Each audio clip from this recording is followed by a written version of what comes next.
de Radiovisión. Muchísimas gracias, yo me siento aquí en mi casa. Radiovisión es la radio del mar, la radio de los pescadores, la radio de a quien quiero hablarles.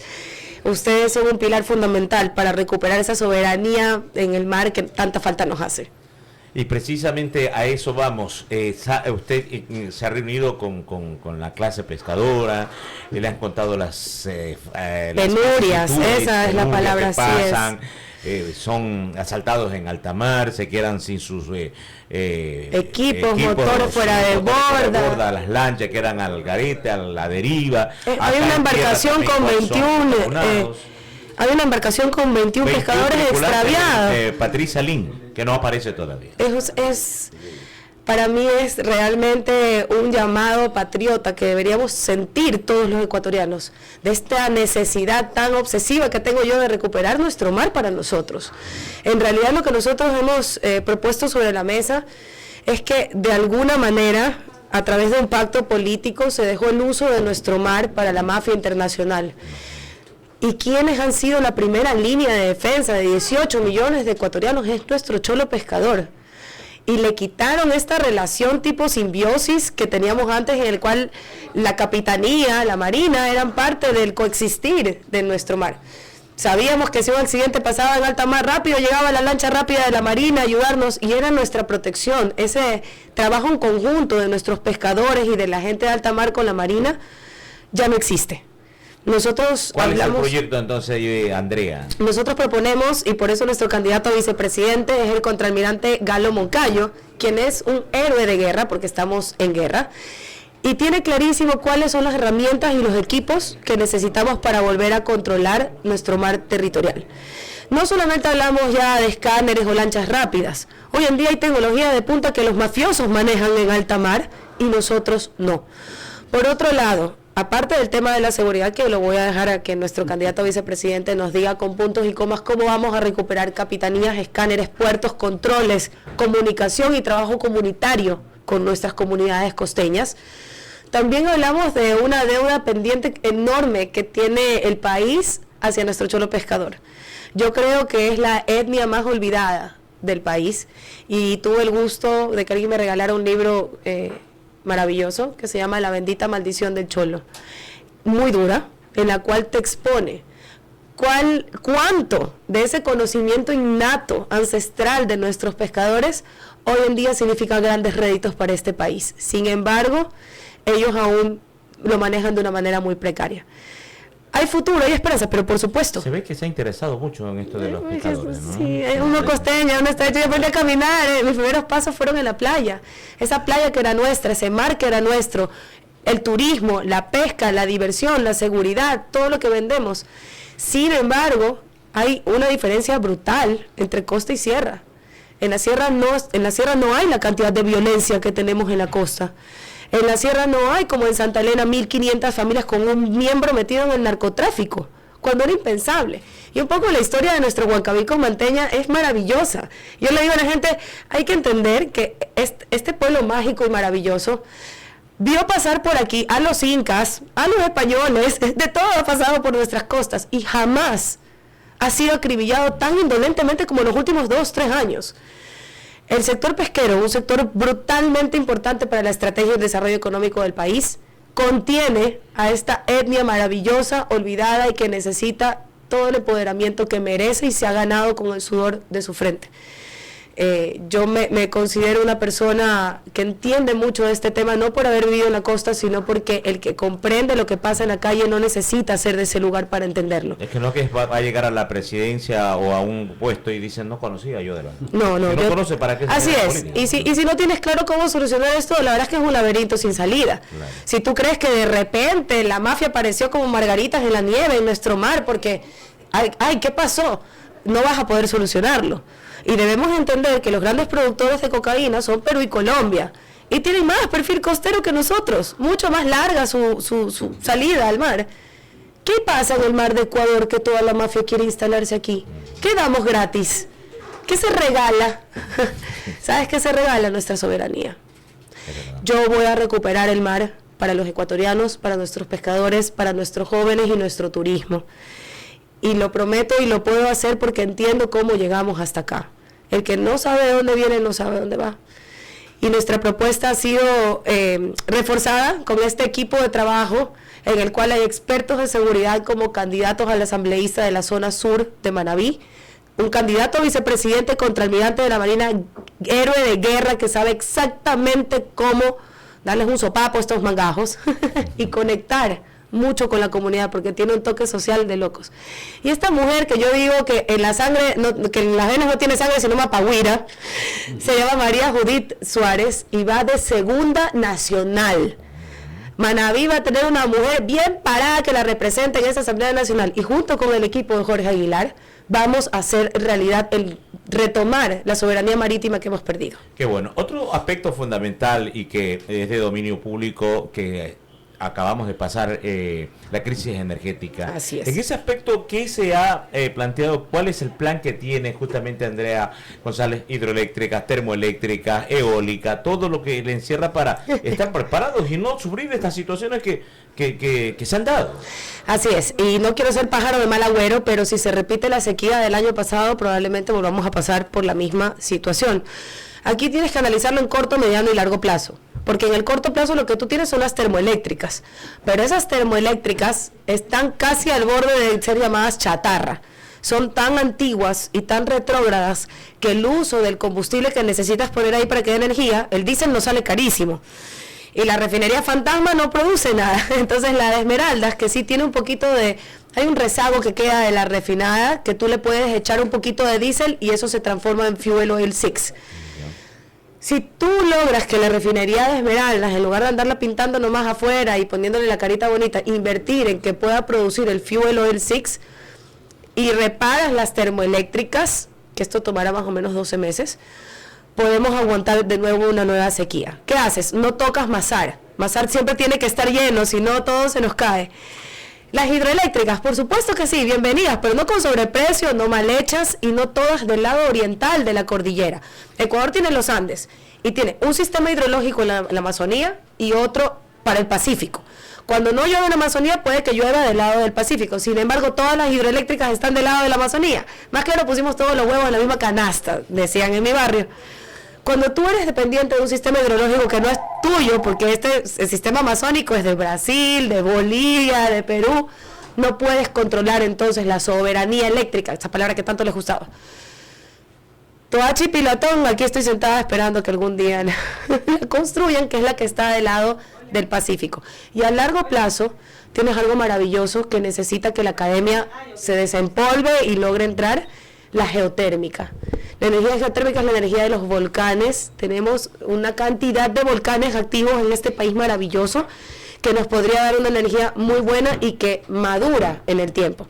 Entonces, la propuesta es clara. Tú tienes que sacar en primer lugar la mafia enquistada en el sector eléctrico, porque eso también es un desangre.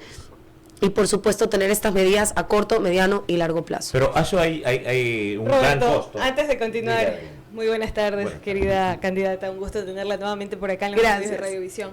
Tenemos una llamada en vivo para usted de uno de nuestros oyentes, así que le vamos a dar paso antes de continuar con la entrevista. Hola, muy buenos días, buenas tardes. Muy buenas tardes a toda esta gran familia de Radiovisión. Preguntarle a la candidata, ¿hasta cuándo van a seguir matándonos los pescadores? No tenemos seguridad marítima, no tenemos precios justos, no tenemos una calidad de vida excelente. Las familias del mar siguen amenazadas y secuestradas por estas bandas delincuenciales. Necesitamos buscar gente que nos ayude, un gobierno nuevo que proceda a una externalidad de todo el sector pesquero nacional, porque la Armada sigue desarmada. La pregunta ya está, candidata. Bueno, justamente lo que comentábamos al inicio de la entrevista, ¿no? Nosotros tenemos claro que el mar del país ha sido entregado en pacto con la mafia y es por esto que hoy en día el control del mar no existe. Nosotros proponemos tomar el total control del perfil costero a través de volver a armar a nuestra armada. Hoy día escuché un término que nos causó mucha gracia a mí y a mi candidato a vicepresidente, que es contraalmirante de la Marina. Una armada desarmada. ¿De qué nos sirve una armada desarmada? No podemos proteger ni siquiera. Es brutal. Y me comentaban que hay una embarcación con 21 tripulantes que está desaparecida. Y que ya se suspendieron las búsquedas. Es una brutalidad. El nivel de violencia que se vive en el mar a veces supera el de tierra firme. Y nosotros tenemos que entender que nuestros pescadores son el motor económico de una de las industrias más grandes del país, que es la pesquera. Como costeña, he vivido la transición de cómo perdimos totalmente la soberanía del perfil costero y de nuestro mar. Por eso es que yo invito a este proyecto a un valiente candidato a vicepresidente que es un héroe de guerra, es un contraalmirante de la Marina, que tiene clarísimo cómo se les fue desarmando capitanías, puertos, escáneres, controles y trabajo comunitario a nuestras Fuerzas Armadas, que eran las principales veedoras de la seguridad y la paz de nuestro perfil costero. Yo tengo una opinión un poco polémica, creo que esto se pactó en su inicio con las FARC, pero esto se fue degenerando a tal punto que hoy está la mafia albanesa, con un submarino de tercera generación en Esmeraldas. La propuesta es clave para poder sobrevivir a este país sin orden que nos han heredado, la total recuperación y el control de nuestro perfil costero. Quiero que nuestros pescadores vuelvan a sentir que con una llamada, una lancha rápida de la Marina puede asistirlos en caso de emergencia. Quiero que sepan que hay un trabajo de inteligencia trabajando en los sectores donde ellos trabajan para que puedan dar su trabajo y sus frutos sin ser violentados. Y darle la oportunidad a las esposas de estos pescadores de saber, la tranquilidad de saber que su esposo va a regresar a la casa y la oportunidad de darle valor agregado a ese producto que trae su esposo. Realmente es increíble todo el trabajo que usted ha hecho en estos últimos meses a nivel estadístico. Incluso recibimos el otro día al señor Lucio Gutiérrez y él hablaba con mucho orgullo de todo el crecimiento político que está llevando y que es una de las favoritas, y que no lo decía él, sino a nivel de plataformas digitales, post debate, e incluso estuvo en tendencia aproximadamente 48 horas, y eso destaca todo el crecimiento que se tiene a nivel digital. Algo que nos llamó mucho la atención y que no conocíamos ese aspecto suyo es en el tema de esa narrativa anticorrupción, que fue muy frontal, que fue muy directa, pero también quedaron dudas. El debate no nos dejó o no nos permitió ampliar los temas. El formato estuvo terrible. Y sobre ello usted, en lo que inició la entrevista, ha dado y ha explicado el tema de seguridad, pero sería importante también detallar cómo se plantea financiar, ya que la situación económica del país no lo permite. Aquí regresamos al pescado del encebollado, como le digo yo, y es esta constitución que está hecha a la medida de un país ajeno a nosotros. Venezuela no está en dólares. Venezuela tiene una máquina que imprime bolívares y así maneja su economía. Si está bien o está mal, hay muchos países que manejan su propio dinero. Recordemos que antes de estar en dólares, estábamos en sucres, ¿cierto?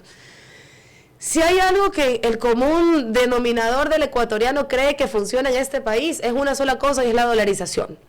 Tú le preguntas a la gente, ¿a usted le parece que la dolarización se debe mantener o ya no vamos a estar diciendo, no, lo único que funciona en el país? Pero no nos hemos dado cuenta que esta constitución está hecha para un país que puede imprimir su dinero, no que está en dólares. Es decir, nunca vamos a salir de este déficit fiscal si mantenemos estas dos cosas que no combinan la una con la otra. Voy a poner como tuerca y tornillo, ¿ok? El tornillo es la Constitución de Montecristi y el tornillo era el proyecto Sucre. Regresarnos a estar en sucres. Si tú regresas a imprimir tus sucres, esa Constitución te sirve. ¿Por qué? Porque es imprime plata, yo te pago lo que quieras, se aumentan los presupuestos sin ningún sustento financiero. Pero si Ecuador ha decidido estar en dólares, nosotros no podemos mantener una Constitución que está hecha para los bolívares de Venezuela. La propuesta es un cambio de constitución, porque de lo contrario tú no puedes salir de esto, y no a través de una asamblea constituyente. ¿Por qué? Porque la Corte Constitucional ya contestó una pregunta que dice que una asamblea constituyente es un órgano de plenos poderes. En cristiano, para los que no somos constitucionalistas, nadie la controla. Entonces, una entidad que nadie controle y que ella misma se mande, no puede ser la que dicte la constitución de un país. Es decir, ya está aplanada una vía de cuatro carriles para una nueva constitución que vaya acorde con la dolarización que queremos mantener. Eso es la reforma constitucional. No reforma, olvídalo, eso es ponerle curitas a una herida de puntos. Tienes que hacer una nueva constitución, porque esta constitución estaba hecha para el proyecto Sucre, que fue un total fracaso porque los ecuatorianos decidimos no regresar al Sucre y mantenernos en dólares. Esta constitución considera dos cosas como excepcionales: la cárcel y la inversión privada.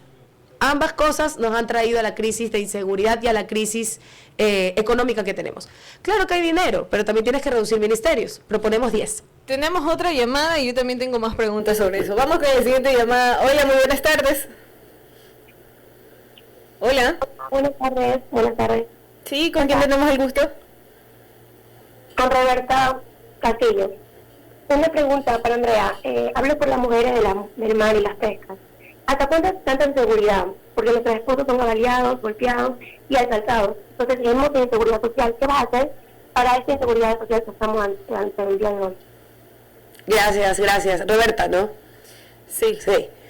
Exactamente lo que conversábamos al comienzo de la entrevista. Nosotros somos conscientes de que el mar territorial del Ecuador ha sido entregado en prenda o en componenda a las grandes mafias internacionales. Y ya no hablamos solo de la colombiana, estamos hablando de mexicanos, albaneses, asiática, que compite muchísimo con la pesca ilegal, en la cual afuera de nuestra zona exclusiva económica, pues se pesca absolutamente todo lo que está en veda en el país y los animales no conocen dónde empieza, dónde termina la zona exclusiva económica.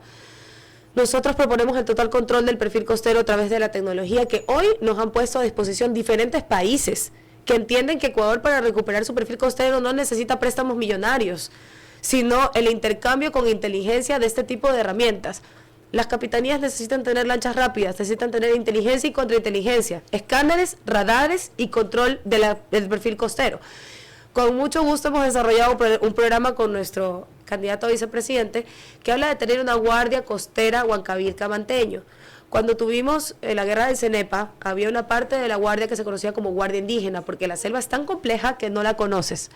El mar y el manglar son exactamente igual. Únicamente nuestra etnia cholo pescador entiende lo que es el manglar en marea baja y en marea alta. Porque tú en marea baja puedes esconder un edificio ahí, y en marea alta jamás lo vas a encontrar. Esta conexión que se ha roto entre el tejido social y las fuerzas del orden, en la cual nuestros pescadores se sentían amparados por una capitanía, por una marina que estaba presente en su vida, se fue desarmando durante 16 años, y lo que estamos viendo es el resultado de esto. Ya están incluso hablando en el Congreso de Estados Unidos el legislador Marco Rubio que lo que necesita Ecuador no es préstamos, sino herramientas que nos pueden dar mañana para poder controlar.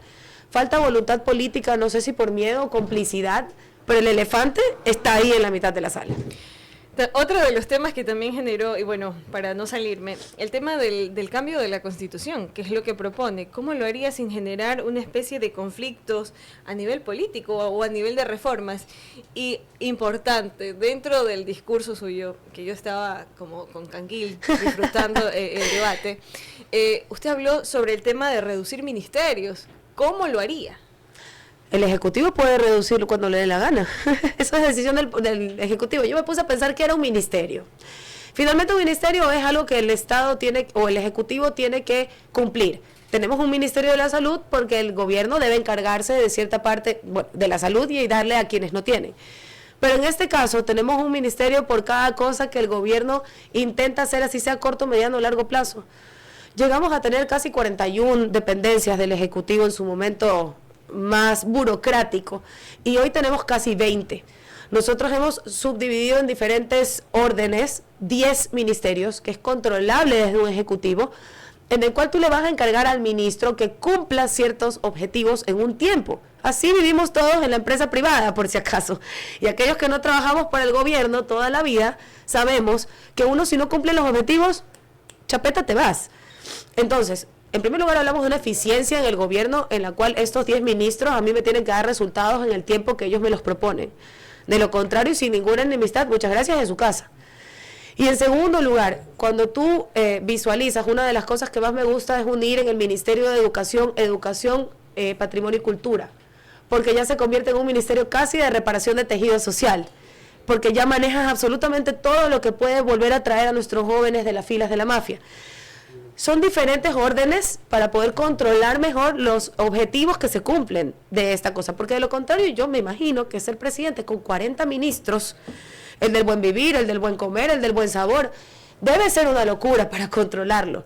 Si tú quieres realmente y entiendes la urgencia de los planes que necesita este país, y dato curioso, cuando el país se inaugura, Juan José Flores tenía 2 ministerios, de Hacienda y Agricultura y el de Guerra. Y sí, es súper interesante también. Sobre ello, incluso ahora en el mes de enero, a nivel ministerial, una de las instituciones es la SNAI, que ya con la ley aprobada va a tener un cargo ministerial, y es Y es increíble, como usted menciona, la cantidad o lo que se absorbe. Otra de las cosas que fue bastante clara fue en el tema de atraer la inversión privada. ¿Cómo? Cambiando la Constitución. Esta Constitución espanta a cualquier persona que quiera poner $1 en este país. Y no lo digo yo. Me reúno con los expertos petroleros para que me cuenten cuál es el futuro que tiene este país y cómo vamos a invertir ese petróleo en tecnología agrícola y en educación. Y me enseñan el artículo de la ley de hidrocarburos. Y hay unas letras pero gigantes que dice: la participación privada solo se permite en un momento excepcional. Literalmente esta Constitución le carga absolutamente toda la responsabilidad de nuestra vida económica al Estado. Y claro, es porque estamos hablando de una Constitución que hablaba de una maquinita para imprimir billetes. Ahí sí puedes hacer eso. Pero si vamos a estar en dólares, tú no puedes tener una Constitución que espante a la inversión privada. ¿Por qué? Porque nosotros necesitamos que entren dólares al país, a ser parte del flujo de la economía nuestra. No solamente en la ley petrolera, lo vivimos con la energía. ¿Qué pasó con las empresas privadas que querían venir a socorrernos en el peor momento de la crisis eléctrica de la historia de este país? Tenía que ir el presidente a pedirle a la asamblea que le suba un 10% y luego regresaba a la corte el presidente para que le suba un 10%. Por Dios, ¿quién en su sano juicio va a invertir en un país donde la misma Constitución, en el momento en que tú te clasificas como un ente privado y no del Estado, ya te ve como un enemigo? Porque recordemos que el socialismo del siglo XXI, y cuando caminaba la espada de Bolívar por Latinoamérica, la empresa privada y todo lo que fuera dólares era el demonio. Entonces seguimos con esa Constitución mientras estamos dolarizados. Un poco la pregunta es, ¿qué queremos? ¿Queremos seguir dolarizados? Hay que cambiar de Constitución. ¿Queremos mantener esta Constitución? Regresemos al Sucre. ¿Y qué se podría proponer en una nueva Constitución? Una Constitución muy sencilla. No puedes tener una Constitución que hasta los constitucionalistas le dan vuelta y cada quien, ¿cómo es esta palabra que usan? Es muy interpretativa, creo que es lo que dice. Subjetiva, etérea. Yo ya no sé cómo describir esta Constitución. Y te habla una persona a la que le obligaron a reemplazar su candidato presidencial a días del debate, porque dentro de la Constitución la palabra podrá ser reemplazado fue leída como debe ser reemplazado. Esto es una locura. Y creo que hasta los que no me quieren mucho en esta lid electoral van a aceptar que esto es un despelote jurídico. No hay orden ni constitucional ni institucional en este país, porque la Constitución es tan compleja y tan dada a la interpretación que crean reglamentos y reformas y más reglamentos encima de la reforma, y la reforma va en contra del reglamento. Es una locura. Yo he conversado con varios constitucionalistas expertos y todos estamos de acuerdo que una Constitución, en primer lugar, no puede ser ideológica. Yo no puedo hacer una Constitución de derecha y dejar a toda la gente que piensa como izquierda fuera, y lo mismo al revés. Esta Constitución tiene una altísima carga ideológica, está basada en el modelo de socialismo del siglo XXI de Hugo Chávez. Así de sencillo. No puedes tener una carta magna excluyente, en la cual el que no piensa igual que tú simplemente no sobrevive en este país. Una Constitución para todos, una Constitución caliente, el debate de izquierdas y derechas dentro de un marco lógico, y sobre todo una Constitución que no le dé garantías a los criminales para que vengan a tomarse nuestro mar y nuestras cárceles y no vea a la empresa privada como el demonio. Es muy sencillo. Yo no voy a llamar al Consejo de Expertos como fue el antecedente del 76, en el cual es en realidad el último de los órdenes, o de los gobiernos militares que habían, quienes llaman a la mesa que escriban la nueva Constitución. Esto fue en el año 76, pero en el 78 se vota por esta Constitución. Va a ser la academia la que va a dar el orden para poder llamar a los expertos y que redacten una Constitución sencilla, lógica, que nos regresa al Estado de Derecho, al que estábamos antes de tener una Constitución que dice que somos un Estado de derechos colectivos de mucha gente. Y por supuesto, regresarle a nuestros jóvenes la esperanza de que este país en verdad lo tiene todo, lo tiene absolutamente todo, menos más tiempo que perder. Hay un tema que es esencial y que no puedo pasar desapercibido.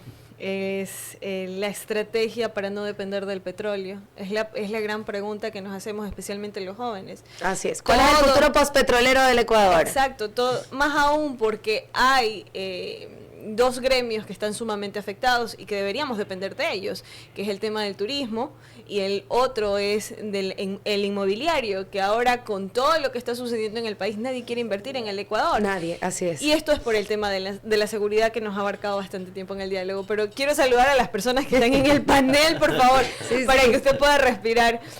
Un abrazo fraterno, señor candidato a vicepresidente. Lo extrañé en el debate de vicepresidentes. ¿Por qué no estuvo ahí, por favor? Muy sencillo.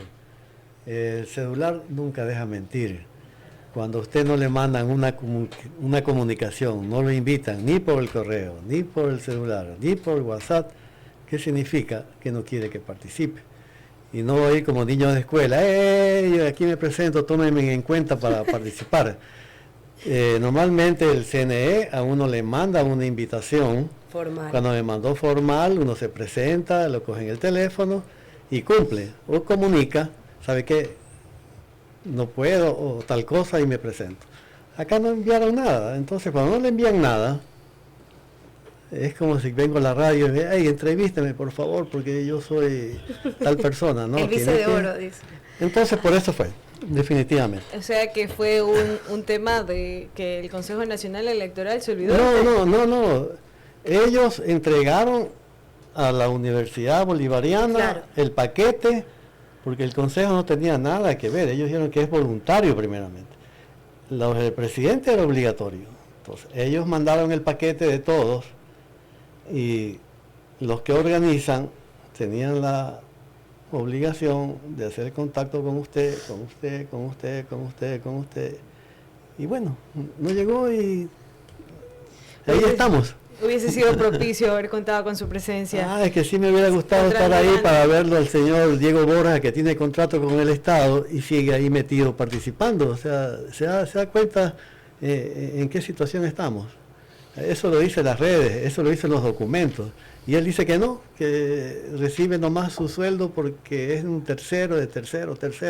¿A quién engañan? O sea, estamos viviendo faltos de dignidad, faltos de ética, faltos de moral, pero quieren seguir metiéndose para seguir haciendo los negocios sucios con el Estado. Eso es todo. Sí. Entonces se cuenta y nadie les toca nada, ¿no? Nadie les dijo nada, que es una de las primeras. Dicho, usted cómo está aquí presente y tiene negocio con el Estado.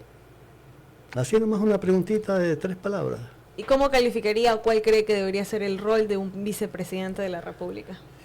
Todo depende de la presidenta, que es una lideresa que usted le ve muy bien, la visión que tiene de la parte marítima. Y lo dice claramente. Entonces ella ve, orienta y sabe lo que va a necesitar para la seguridad del Estado. Y si eso es unas condiciones para encargarse de la seguridad del Estado, bienvenido sea ese rol, porque para cualquier candidato que va a ocupar cualquier actividad debe tener algo de específico para poderse encargar de esa actividad. Entonces, eso lo vio ella. Entonces, usted se da cuenta, como ha explicado bien la parte marítima, es una lideresa que se está presentando y es una oportunidad para el país de ver una mujer fuerte, dura, con ese amor a la patria. Gracias, contraalmirante Gale Moncayo, gracias por estar aquí. También un saludo especial a Jorge Aguilar, que hace tiempo que no lo veíamos por los estudios de Radiovisión. Mire, se le había perdido. Está como el Oh, por Dios. Lo invitaba hasta diciembre, de ahí enero, bueno, estamos en curso todavía. Muchas gracias, estimada. Y de verdad que muy contento de estar de nuevo por aquí, esta vez acompañado con nuestra futura presidenta de la República y nuestro vicepresidente asimismo. Y la compañera María Judith también, que nos acompaña, segundo puesto a nivel nacional como asambleísta. Y créanme que me siento muy feliz, contento con eso, recorriendo a la provincia. Y la verdad que hemos sentido ese calor, ese cariño, ese amor de la gente. Y lo que pide la gente es trabajar, pide seguridad. Pero hay que tomar en cuenta que para poder trabajar, que venga la inversión, previamente tenemos que dar los escenarios necesarios para poder dar la seguridad, haya inversión. Y habiendo inversión, hay oportunidad de trabajo. Es propicio, sí. Vamos a agendar una entrevista para conocer cuáles son sus propuestas como candidato a asambleísta provincial de Manabí. Así es. Y un saludo también especial a quien está acá con nosotros, Judith Suárez, si no me equivoco. Tengo que hacer ahí mención publicitaria. Lo que pasa es que estoy emocionada. pero antes hay que saludarla, por favor. Eso quiere decir, esta mujer va de segunda nacional. Por favor, Manabí, por favor, vamos, Manabí. No es el empate calcetas, vamos, Manabí. Bueno, muy contenta de estar aquí en el estudio. Ven acá, porque no se te ve en la cámara y yo voy al baño un segundo. Espera un segundo. Perdón.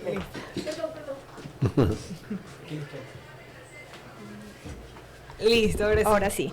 Bueno, muy contenta de estar aquí en el estudio con ustedes. Me presento otra vez. Soy María Judith Suárez, candidata a la Asamblea Nacional, segundo puesto. Me siento orgullosa de estar en este lugar. Si Dios lo permite, voy a llegar a la Asamblea Nacional. Y lo más importante de todo esto es que Andrea y Sociedad Patriótica nos dio esta oportunidad para todos los manavitas. Nos dio un puesto en la Nacional para la Asamblea Nacional. Y avanzar con todos los proyectos que tenemos. Primero, seguridad, porque sin seguridad el Ecuador no va a seguir avanzando. Y luego con todos los proyectos que tenemos como el Plan Papa, que es el plan de apoyo a la agricultura, y vamos también a terminar de llevar a esa última fase del plan que ya nuestro ex asambleísta Lucio Gutiérrez impulsó a través de la Asamblea Nacional, que es la cadena perpetua. Entonces, creo que en medio de todo me siento rodeada de expertos en seguridad y de una excelente candidata a la presidencia como es Andrea González, quien desde el día domingo que pudimos ser escuchados a nivel nacional, nos ha podido brindar a cada uno de nosotros los ecuatorianos a escoger una mejor opción para nuestro país. El tema de la Asamblea Nacional es un desafío bastante fuerte. Así es. Porque es uno de los poderes del Estado y por ende cuando existen estas divisiones o no están de acuerdo, no se apoyan entre sí, el tema de la transparencia o las negociaciones para la aprobación de la ley da mucho que desear.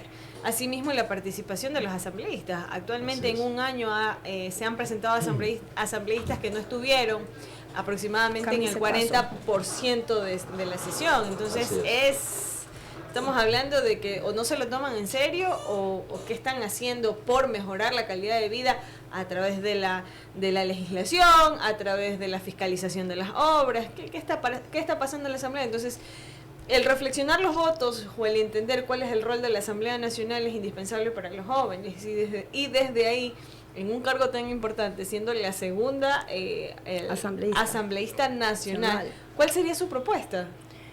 Bueno, yo creo que primero, como asambleísta nacional, yo creo que deberíamos de dejar de lado nuestras ideologías políticas, dejar de lado todo eso que nos hace daño y trabajar por nuestro país, sacar adelante los proyectos, sacar a nuestro país de donde ya estamos. Pienso que es muy importante estar presente cuando hay que serlo. En este caso, tú lo decías, que era el tema de que cada vez que se llevaba un proyecto nunca finalizaba, no llegaba a su parte final. Es lo que le ha pasado a nuestro ex candidato a la asamblea y asambleísta Lucio Gutiérrez, que él intentó llevar la cadena perpetua, lo ha venido luchando hace mucho tiempo, pero en la etapa final se quedó ahí paralizado. Entonces no hay los votos suficientes, siempre hay intereses de por medio. Y eso es lo que yo creo que debemos nosotros, es nuestro compromiso, es mi compromiso como asambleísta nacional, sacar adelante los proyectos. ¿De dónde es usted? Yo soy portovejense. ¡Ay, qué genial! Sí. O sea, una manadita al segundo mando. Por fin, mujeres al poder.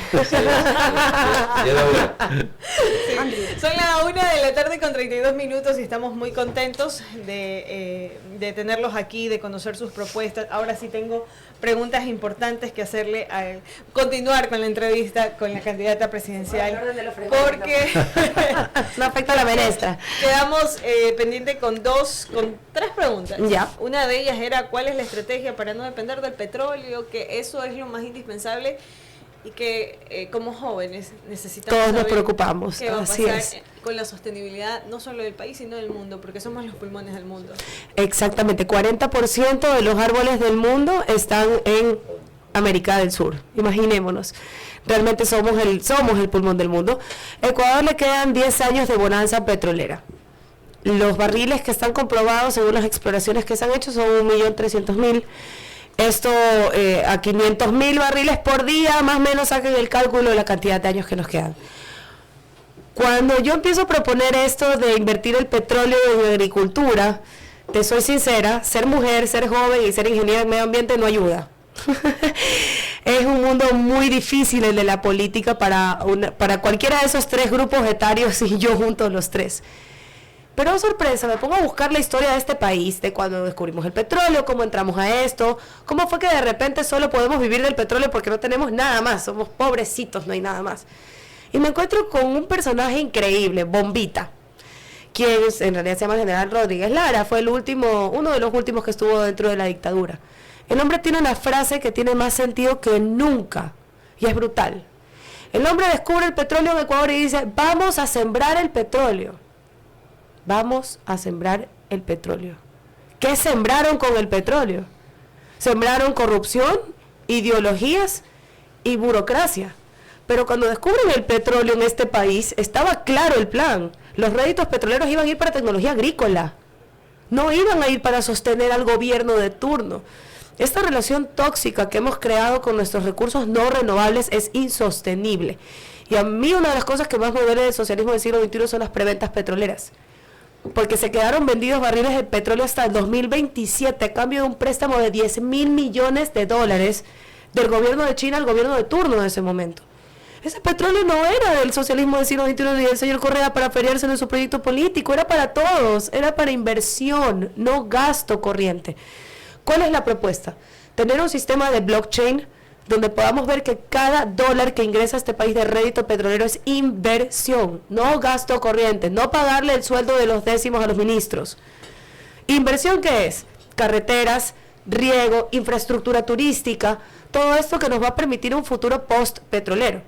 O nos van a decir que se feriaron el petróleo para dejarnos peor que como estábamos antes de descubrir el petróleo.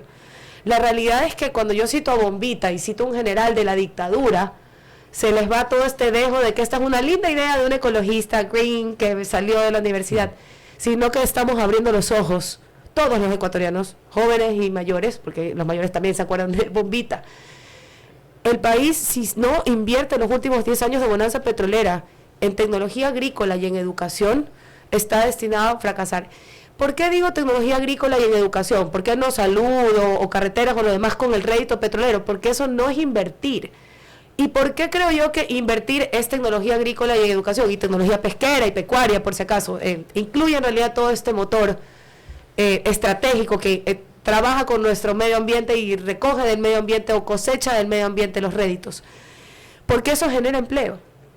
Si yo puedo invertir la bonanza petrolera en tener mejores artes de pesca, productos elaborados que se puedan exportar, donde las esposas de nuestros pescadores puedan enseñarle al mundo las maravillas que hacen. Una vez tuve la oportunidad de conocer una que hacía un tipo de encurtido de atún con sabores, ya un producto mucho más elaborado que simplemente el pescado ya fileteado, ya sacabas las vísceras. Te habla de que está abierto para el mundo. Pero si tú vas a invertir la bonanza petrolera en pagar tus gastos de gobierno corrientes, estamos destinados a terminar la era petrolera y quedarnos peor que antes de descubrir el petróleo. Porque como dato les cuento, los pasivos ambientales amazónicos por el petróleo, es decir, el daño que hay que reparar desde el gobierno ecuatoriano a las comunidades amazónicas por las actividades petroleras mal hechas o accidentes, porque en realidad bien hecho no debería causarte pasivos ambientales, suben a $9.000 millones. Sumen y resten. Entonces la propuesta es clara, no podemos entrar a la minería a repetir esto de nuevo. Se me ganó la pregunta, justo iba a tocar, entonces ¿cómo no vulnerar los derechos? Y ahora está el tema de la minería también en boga. Mira, hay pueblos o comunidades que a través de la consulta previa ambiental han decidido ser mineros.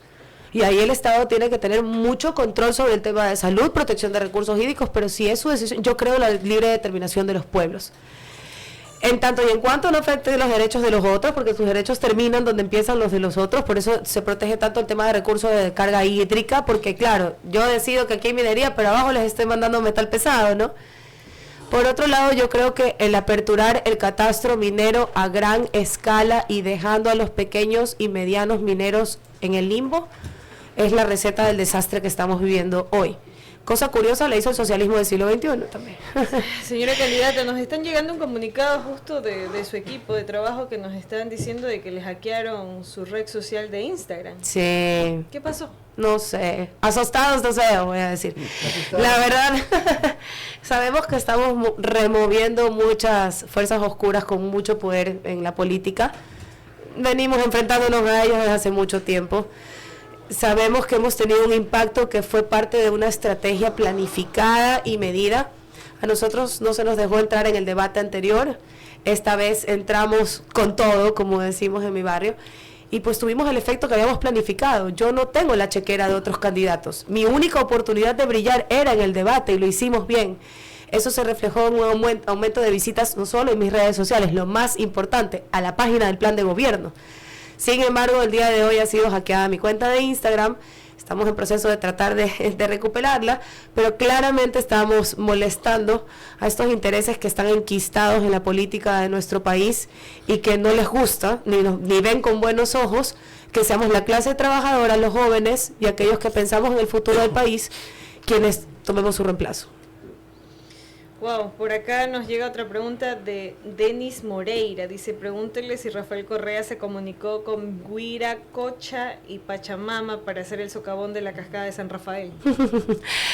La investigación de la cascada de San Rafael me encanta porque es a través de un satélite que medios internacionales y en inglés le comunican a Ecuador que ha perdido la cascada más alta y un rédito turístico importantísimo. Y te lo explico rapidito. Coca-Cola Sinclair es una hidroeléctrica que está agua abajo de la cascada San Rafael. Pero antes de la cascada San Rafael hay como una pequeña, no es represa porque no tiene, pero hay un pequeño contenedor de agua, un muro que para el agua y luego la suelta para que tenga mayor presión. ¿Por qué no se había hecho nunca una hidroeléctrica ahí y peor de ese tamaño? Porque absolutamente todos los estudios, todos, en inglés, en español, francés e italiano, con el volcán revertador, la inestabilidad del suelo y un fenómeno que se llama erosión regresiva que tiene el río Coca. ¿Qué es la erosión regresiva? Y para ponerlo en cristiano, habla de un fenómeno que se llama aguas hambrientas. Las aguas hambrientas son un proceso físico muy sencillo. Cuando tú paras el agua sedimentada, la gravedad hace que caiga el sedimento, ¿cierto? Cuando tú liberas esa agua, todos esos espacios que quedaron libres de sedimentos los va agarrando del filo. Es decir, cuando tú detienes agua en un río que tiene un proceso de erosión regresiva, lo empeoras al 1000%, porque lo que haces al detener el agua es dejar libre el espacio para que agarre más sedimentos en el proceso de bajada. La cascada San Rafael desapareció por la construcción sin escuchar a los técnicos de Coca-Cola Sinclair y está escrito en varios artículos en el mundo nacional e internacional. Dato curioso, quien nos avisa que perdimos San Rafael es Estados Unidos. El Ministerio de Medio Ambiente ni siquiera se había dado cuenta de que habíamos perdido una cascada. Esto pasó en febrero del 2020. Entendemos de que la agenda por Manaví y en sus visitas y sus la engordada por Manaví está bastante extensa. Y eso que no me comí el camotillo hoy día porque ya estaba al borde, pero la verdad es que la atienden muy bien. Mira, yo estoy orgullosa de que Manaví haya reclamado el maní y le llame Iche y empiece toda esta cultura alrededor de nuestros productos maravillosos que tenemos. Ecuador lo tiene todo, todo. Yo estoy enamorada de Ecuador. De verdad, lo único que no tenemos es más tiempo para seguir perdiendo. ¿Su mensaje final? Bueno, Ecuador tiene una oportunidad de oro de plantearse su futuro post-petrolero, de invertir en lo que siempre debimos invertir, en nuestra gente, en nuestros pescadores, en nuestro agricultor, en nuestro ganadero. Para el amigo que me dijo hoy día en la Cámara de Comercio, agropecuario, la realidad es que siempre quedó claro, incluso para los padres de la democracia como Bombita, que este Ecuador lo tiene todo, menos espacio para la corrupción. Nuestros recursos no renovables se han gastado en proyectos políticos y no en sacarnos de su desarrollo. Y no se nos acabó el tiempo, solo quedan 10 años. Y eso no habla de un periodo en Carondelet. Olvídense de que cada 4 años viene un ser mágico a arreglarnos las cosas. Olvidémonos del fanatismo y de ser electores de redes. Pongámonos los pantalones y construyamos este país juntos. Hay espacio para derechas e izquierdas, maravilloso. Lo que no hay espacio es para corruptos y mafiosos. Agradecerles por estar aquí. A ti, reina. Muchísimas gracias. Son las 1:42 p.m. Vamos a una brevísima